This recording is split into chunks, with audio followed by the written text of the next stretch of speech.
रंबा मालिकेच्या आजच्या भागामध्ये आपण पाहणार आहोत रमा, अक्षय आणि आरोही हे आता बाहेर गेलेले असतात. खरं तर आता त्यांचा मी टाईम साजरा होत असतो. आरोहीने ठरवलेलं असतं की रमा अक्षयला एकत्र आणायचं. त्यासाठी तिथे दोघांनाही बाहेर फिरायला घेऊन गेलेली असते आणि या दोघींचाही हट्ट असतो काही ना काही खायचा. मग आता अक्षय त्यांना पाणीपुरी घेऊन देत असतो. अक्षय जेव्हा त्यांच्यासोबत उभं राहून पाणीपुरी खातो ना, तेव्हा मात्र तो रमाकडे एकटक पाहत असतो. कारण त्याला पहिल्यांदाचे दिवस आठवतात जेव्हा रमा आणि तो एकत्र फिरायला जायचे. त्याचमुळे आता रमा ही अक्षयकडे पाहत राहते. दोघंही जण आता आरोहीला सांभाळत असतात आणि तिला काय हवं नको ते देऊन तिच्या सगळ्या इच्छा आज पूर्ण करत असतात. कारण उद्या रमा पुन्हा एकदा आपल्या घरी जाणार असते आणि त्यासाठी त्या दोघांनी आज आरोहीसाठी पूर्ण टाईम द्यायचा हे ठरवलेलं असतं. आता आरोही सांगत असते की आपण तिकडे जाऊन काहीतरी खेळूया. तिकडे आता दोघीही मिळून ती रिंग घेतात आणि त्या रिंगसोबत खेळत असतात. अक्षयना त्यांना हवं नको त्या सगळ्या गोष्टी आज घेऊन देत असतो. त्यामुळे रमालाही खूप छान वाटतं. त्यानंतर दोघंही जण तो साबणाचा फेस मिळतो नाही का, त्याने जे बलून्स काढायचे असतात त्याने आता एक एक बलून्स ते लोक काढत असतात. त्याच वेळेला रमा मुद्दामून अक्षयच्या तोंडावर ते बलून्स जे आहे ते मारत असते आणि त्यामुळे आता अक्षयही मान फिरवतो. तर आता रमा जी आहे ती मात्र मुद्दामून अक्षयला छेडत असते. तर दुसरीकडे मात्र आता पाहायला मिळतं की आरोहीला तो फोटोग्राफर दिसतो. आरोहीला जेव्हा तो फोटोग्राफर दिसतो तेव्हा आरोही धावतच त्या फोटोग्राफरकडे येते आणि सांगते की आम्हाला ना आमचे फोटोज काढायचेत, तेवढे काढा ना प्लीज. आणि असं बोलूनच आता ते फोटो काढायचं ठरतं. तर दुसरीकडे मात्र आता आरोही सांगू लागते की आई, आपण हे ना खूप छान असे फोटोज काढूया. मग त्याचं ऐकून तो फोटोग्राफर देखील एक एक फोटोज काढत असतो आणि पोज देत असतो. आणि त्यावेळेला तो म्हणतो की जरा मॅडमच्या खांद्यावर हात ठेवा. असं सांगितल्याबरोबर आता अक्षय एका साईडला हात ठेवत असतो, पण तो कॅमेरावाला सांगतो की नाही हो, असा हात ठेवा. त्याबरोबर त्या रमा आणि अक्षयला ऐकावंच लागतं. रमा आणि अक्षय त्या फोटोग्राफरने सांगितले त्या पद्धतीने आता पोजेस देत असतात. तर दुसरीकडे मात्र आता एक फोटोची पोस्ट ठरते की आपण हे ना दोघंही जण रमा आणि अक्षय हे दोघंही जण मिळून आरोहीला किस करणार. आरोही तिथे उभी असते आणि ते दोघंही जण जेव्हा रमा आणि अक्षय आरोहीला किस करत असतात ना, तेव्हा आरोही गुपचूपपणे खाली जाते आणि त्यावेळेला रमा आणि अक्षय हे दोघंही जण असे एकमेकांच्या जवळ येतात आणि ते दोघांचेही तोंड अगदी किस करण्यासारखे असतात. आणि त्यामुळे जेव्हा हे सगळं काही तो फोटोग्राफर फोटोमध्ये दाखवतो ना, तेव्हा मात्र आता खूपच जास्त राग जो काही आहे तो खरं तर आता अक्षयला येतो. अक्षय म्हणतो की मला फोटोज नको येतं, बस झाले फोटोज वेगळे. तो फोटोग्राफर म्हणतो सर असं का करताय तुम्ही, घ्या ना फोटोज, आता एवढे आपण क्लिक केले आहेत तर. पण अक्षय म्हणतो नाही मला नको आहेत. पण रमा त्याच्याकडे जाते आणि रमा म्हणते की जेवढेही फोटोज असतील ना ते मला प्लीज माझ्या नंबरला पाठवा, मी तुम्हाला माझा नंबर देते. असं देखील ती सांगू लागते. तर दुसरीकडे मात्र आता फोटोग्राफर जो आहे तो खूप सुंदर सुंदर असे फोटोज काढत असतो आणि त्याच्याकडनं फोटोजसुद्धा घेतलेले असतात. तर दुसरीकडे आता आरोहीला कळतं की आपल्यावर बाबा रागवले आहेत. पण आता बाबांचा राग कसा काढायचा, कारण अक्षयना जाऊन डायरेक्ट समोर असलेल्या त्या बाकड्यावर जाऊन बसलेला असतो. त्यामुळे कळतं यांना की नक्कीच काहीतरी गडबड आहे. पण मग कसं सगळं काही सॉर्ट आउट करायचं हा विचार देखील असतोच की. तर आरोही आता अक्षयकडे जात असते आणि अक्षयला म्हणते की बाबा नको ना रे रागवू, असं काय करतोयस. पण कुठे आता ऐकणार आहे हा बाबा काही ऐकत नसतो. बाबा म्हणत असतो की आता पुरे झालं, चला घरी जाऊया. पण आता रमा देखील तितकीच हुशार आणि चापलूस असते. त्यामुळे ती म्हणते की नाही, अजून फिरायचं बाकी आहे, इतक्यातच कुठे निघालात, जरा थांबा ना. असं बोलून ती मुद्दामून थांबवत असते. त्याच वेळेला आता अक्षय हा म्हणत असतो की चला आता बस झालं. पण रमा म्हणते की अजून आईस्क्रीम कुठे खाल्लं आहे आपण, आईस्क्रीम खायचं बाकी आहे, आईस्क्रीम खाऊया आणि मग निघूया. असं काहीसं आता बोलणं सुरू असतं. मग आता आईस्क्रीम खायचं म्हटल्यावर आरोहीही अक्षयकडे हट्ट धरते आणि अक्षयला म्हणते की हो मलाही आईस्क्रीम खायचे बाबा, आईला कुल्फी खायची आणि मला आईस्क्रीम हवे. त्यावर आता अक्षयचा नाईलाज होतो अक्षय म्हणतो, मी मगाशी तुम्हाला बरंच काही काही खायला दिले, बस झालं, आता घरी चला. पण अक्षयचं आता कोणीही ऐकत नसतं. ना रमा ऐकत असते, ना इकडे आता आरोही ऐकत असते. आणि त्यामुळेच आता ते दोघंही जण जे आहेत ते ऐकत नसल्यामुळे अक्षयचा नाईलाज होतो आणि अक्षय गुपचूपपणे तिकडनं निघतो. आणि आता त्याला काही झालं तरी रमा आणि आरोहीसाठी कुल्फी आणि आईस्क्रीम आणून द्यावंच लागणार असतं. त्यामुळे त्याचा नाईलाज होतो. पटकनच तो तिकडनं निघतो आणि लगेच आता ते आईस्क्रीम आणायला गेलेलं असतो.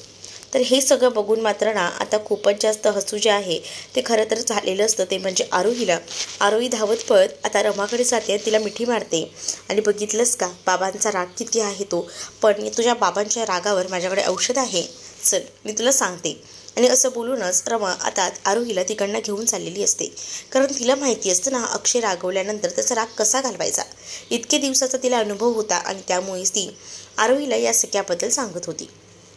जेव्हा आरोहीला ती या सख्याबद्दल सांगते ना तेव्हा मात्र आता आरोही खूपच जास्त खुश असते. तर दुसरीकडे मात्र आता फुगेसुद्धा रमाने आणि आरोहीने येताना आणलेले असतात. आणि जेव्हा रमा आणि आरोही येताना फुगे घेऊन येतात तर हे समोर असलेल्या अक्षयला कळतं. अक्षय हे सगळं बघतो आणि अक्षय जेव्हा हे सगळं बघतो ना तेव्हा मात्र आता अक्षयला ते जुने दिवस आठवतात. म्हणजेच रमाने एकदा असेच फुगेही आणले होते आणि असेच फुगे आणून तिने अक्षय समोर ठेवले होते आणि तेव्हा अक्षय खूपच जास्त रागवलेला होता. मग अक्षयला तिने सांगितलेलं होतं की आपल्याला जर राग आला ना तर तो जर राग काढायचा असेल तर हे फुगे आकाशात सोडायचे आणि मग आपला राग शांत करायचा, असं काहीसं तिने सांगितलेलं असतं. आणि या सगळ्या गोष्टी आता अक्षयला आठवतात. त्यामुळेच अक्षय जो आहे त्या फुग्यांकडे बघत असतो. तर इकडे मात्र ते फुगे कशासाठी आणलेत, का आणलेत, मला प्लीज सांगा ना, काय आहे नेमके यामागचं कारण ते तरी कळू द्या. आणि असं बोलूनच आता आरोही मागे लागलेली असते. त्यावर रमा आरोहीला समजावते आणि म्हणत असते की बाया, हे जे फुगे आणलेत ना हे फुगे आपल्याला एक एक करून आकाशात उडवायचे असतात. जर आपल्याला एखाद्या गोष्टीचा राग येत असेल ना तर त्यावर सोल्युशन म्हणून आपण हेच करतो. का तर या रागामध्ये हा जो फुगा आहे तो वर सोडायचा आणि आपला सगळा राग आहे ना या फुग्याबरोबर टाकून द्यायचा आकाशामध्ये, असं देखील आता ठरत असतं. मग काय अक्षयचं आणि रमाचं सुरू होतं. नाहीतर इतके दिवसांचा राग या सगळ्याची भडास तर काढायची होतीच ना, त्यातच हे फुगे, ही भडास काढायची चांगली संधी मिळालेली होती. आणि त्यामुळे अक्षय त्यातला एक फुगा घेतो आणि आकाशात म्हणतो की ऐन वेळेला साथ सोडून निघून गेल्यावर हे असंच होतं, असं बोलून तो आकाशात एक फुगा सोडतो. तर रमा जी असते ती सुद्धा म्हणते की समोरच्यावर विश्वास न ठेवता दुसऱ्याला चुकी समजलं ना की हे असं होतं. आणि असं बोलून तिने सुद्धा आता तो फुगा आकाशात सोडलेला असतो. दुसरीकडे अक्षय तो फुगा हातात घेतो आणि पुन्हा एकदा वर आकाशात सोडत म्हणतो की त्यावेळेला साथ हवी होती, त्यावेळेला पाठ फिरवली आणि निघून गेली, असं बोलून तो एक फुगा आकाशात सोडतो. तर हे सगळं ना इकडे उभी असलेली आरोही पाहत असते. तर दुसरीकडे रमाही म्हणते की जर एखाद्या व्यक्तीला आपल्याबद्दल काहीच वाटत नसेल ना तर त्यासाठी आपणही काहीच करू शकत नाही. आणि असं बोलून ती सुद्धा आता एक फुगा आकाशात सोडते. तर दुसरीकडे अक्षय पुन्हा एकदा एक फुगा घेतो आणि तो आकाशात सोडून बोलत असतो की माझा तर प्रत्येक गोष्टीवर विश्वास होता, पण असं विश्वासघात करून निघून जाणं हे कितपत योग्य आहे, असं देखील तो आता म्हणत असतो. आणि तो फुगा वर सोडतो. त्यानंतर रमा देखील आता अक्षयकडे पाहत असते आणि ती आता अक्षयकडे पाहून एक फुगा वर सोडून म्हणते की तेव्हाच जर सगळ्याची खरं खोट्याची जर शाश्वती केली असती ना तर आज हे दिवस आले नसते, जर खरं खोटं झालं असतं तर. असं जेव्हा आता रमा बोलते ना तेव्हा मात्र आता आरोही मध्ये पडते. कारण अक्षय ना विचारायला चाललेलाच असतो नेमकं काय, पण आरोही मध्ये पडते आणि म्हणते की बस झालं ना आता, किती तो राग, बस झालं आता. हे 3 फुगे उरलेत ना हे तुमच्या नावाने मी वरती आकाशात सोडणार आहे, कारण तुमचा राग काही शांत होत नाही आहे हे मला सरळ दिसते. असं देखील आता आरोही जी आहे ती रमा आणि अक्षयकडे पाहूनच बोलत असते. त्यावर रमा आणि अक्षय हे दोघंही जण एकमेकांमध्ये हरवून गेलेले असतात. कारण ते जेव्हा राग काढत असतात ना तेव्हा मनातल्या ज्या काही गोष्टी आहेत ना, जी काही भडास आहे ती सगळी उतरवत असतात आणि त्यामुळेच खूप जास्त संताप जो आहे तो खरं तर रमाला येत असतो आणि अक्षयही पाहत असतो. पण दुसरीकडे मात्र ते जेव्हा बोलत असतात ना तेव्हा खरं तर सगळ्याचा खुलासा होणार असतो. पण ऐन वेळेला ना आरोहीने थांबवलेलं असतं ना, त्यामुळे सगळाच गेम पलटी झालेला असतो. म्हणजे अक्षय आणि रमाचं ते रागवलेलं बोलणं तिथेच थांबतं. आरोहीने मात्र ते 3 फुगे घेऊन वर आकाशात सोडून दिलेले असतात त्यांचा राग घालवण्यासाठी. दुसरीकडे मात्र आता पाहायला मिळतं फुगे आकाशात गेल्यानंतर खूप जास्त आनंद जो काही आहे तो अक्षयला झालेला असतो आणि त्याचसोबत रमाला सुद्धा. रमा आणि अक्षय दोघंही जण एकमेकांकडे पाहत असतात. दुसरीकडे आता पाहायला मिळतं की आरोही ही सुद्धा खूपच जास्त खुश असते आणि जेव्हा ती खूप जास्त खुश असते ना तेव्हा आता तिला बरं वाटत असतं, कारण तिने जे काही बलून्स उडवलेले असतात ते पार आकाशात गेलेले असतात. आणि त्याच वेळेला आता आरोहीचा आनंद बघून रमा अक्षय दोघंही जण एकमेकांमध्ये हरवतात. अक्षयने आता आईस्क्रीम आणलेलं असतं, कुल्फी, आणि त्याचसोबत आईस्क्रीम सुद्धा. तर दोघंही जण कुल्फी एन्जॉय करतात. तर आरोहीला त्यांनी आता आईस्क्रीम दिलेलं असतं आणि जेव्हा आरोहीला ते आईस्क्रीम वगैरे देतात ना तेव्हा मात्र आता खूपच जास्त आनंद जो काही आहे तो खरं तर झालेला असतो आणि त्यावेळेला आता हा आनंद ते सेलिब्रेट करत असतात. अक्षय आणि रमा कुल्फी खात असतात. तर अजूनही रमाची आणि अक्षयची आवड काही बदली झालेली नसते. त्यानंतर दोघंही जण तिथे उभं राहून मस्तपैकी बदाम शेक आणि हे सगळे प्रकार सुद्धा खातात. कारण आहे ना आज त्यांनी ठरवलेलंच असतं पूर्णपणे आज जीवाची मजा करायची आणि अगदी ना तसंच ते करत असतात. त्यानंतर आता अक्षय म्हणत असतो की चला आता झालंय ना, आता आपल्याला घरी जायला हवं. पण रमा कसली ऐकते. रमा म्हणत असते की नाही, थांबा ना थोडा वेळ.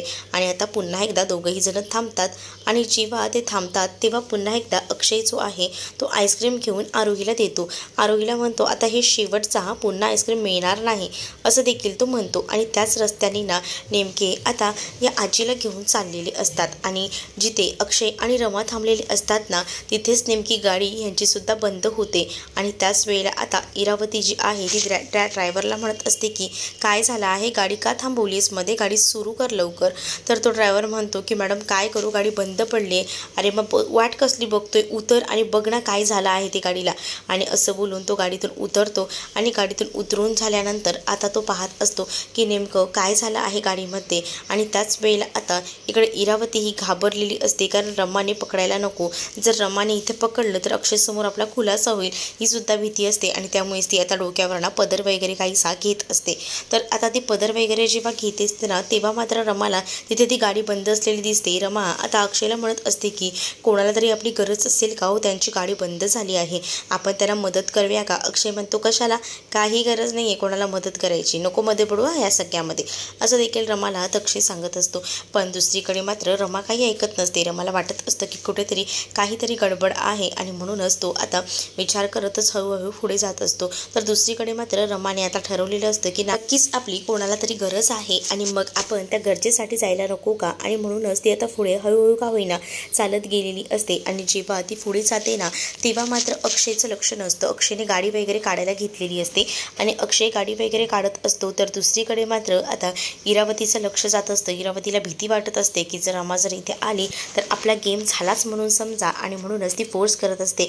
रमा नेमकी गाडीच्या काचेवर हात मारत सुद्धा असते, काही मदत हवी आहे का, कोण आहे का आतमध्ये, असं देखील म्हणत असते. आणि त्याच वेळेला आता इकडे जी आजी असते तिच्या तोंडातून शब्द निघतो आणि म्हणतो की हा हवी आहे. पण इरावती आता त्या ड्रायव्हरला सांगते अरे चल लवकर गाडी घेऊन, असं बोलून ती त्याला गाडी घेऊन जायला सांगते. तर तो जो आहे तो गाडी पटकन तिकडनं घेऊन जातो. आणि जेव्हा तो गाडी तिकडनं घेऊन जातो तेव्हा मात्र आता रमा जी आहे ती एकटक पाहत असते. रमा म्हणते की काही माणसं असतात त्यांना मदत हवी आहे की नाही हे विचारायला मी गेले होते, तर ह्याने गाडी इतक्या फास्ट पळवली की त्याने विचारलं सुद्धा नाही. तेवढ्यातच अक्षय देखील आपली स्कूटी वगैरे घेऊन रमाकडे आलेला असतो आणि रमाला गाडीवर बसायला सांगतो. दुसरीकडे मात्र आता तारा मोबाईलमध्ये असते आणि ती पूर्ण घरात ना राऊंड मारत असते.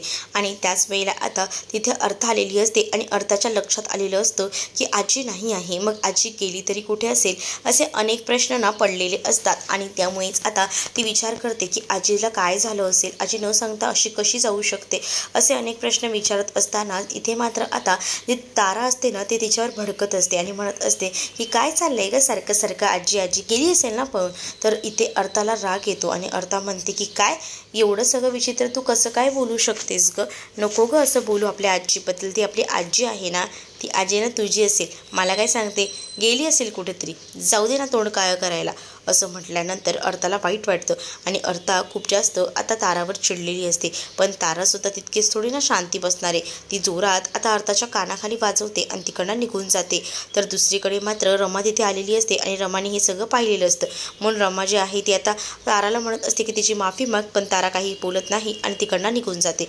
तर दुसरीकडे मात्र आता पार्वती आजी घरात नाही आहे. सगळीकडे मी शोधलं, तिला कॉलही करायचा प्रयत्न केला, पण पार्वती आजीचा पत्ताच लागत नाही आहे. मग पार्वती आजी न सांगता कुठे गेली असा प्रश्न देखील अर्था ही आता रमा आणि अक्षयकडे करू लागते. आणि रमा आणि अक्षय देखील आता पार्वती आजीबद्दल हे सगळं ऐकून खूप जास्त घाबरतात आणि ते सुद्धा विचार करतात की पार्वती आजी गेली कुठे असेल. रमा आता घाबरत असते. रमाला कळत असतं की नक्कीच यामागे इरावतीचा हात असू शकतो आणि म्हणूनच ती आता खूप जास्त बारीक लक्ष ठेवून असते. आणि जेव्हा ती या सख्यावर बारीक लक्ष ठेवून असते ना, तेव्हा मात्र आता खूपच जास्त टेन्शन जे आहे ते खरं तर इकडे इरावती आणि त्याचसोबत मालविकाला आलेलं असतं. ती दोघेही जणी ज्या असतात ना त्या कशा बशा आता घरापर्यंत हळूच पोचलेल्या असतात, पण त्या मागच्या दाराने येतात आणि हे तर यांची चोरी जी आहे ती आता रमाने पकडलेली असते. कारण जेव्हा त्या दोघेही जणी मागच्या दाराने येतात ना तेव्हा त्यांच्या पायांचे ठसे हे स्पष्टपणे दिसत असतात.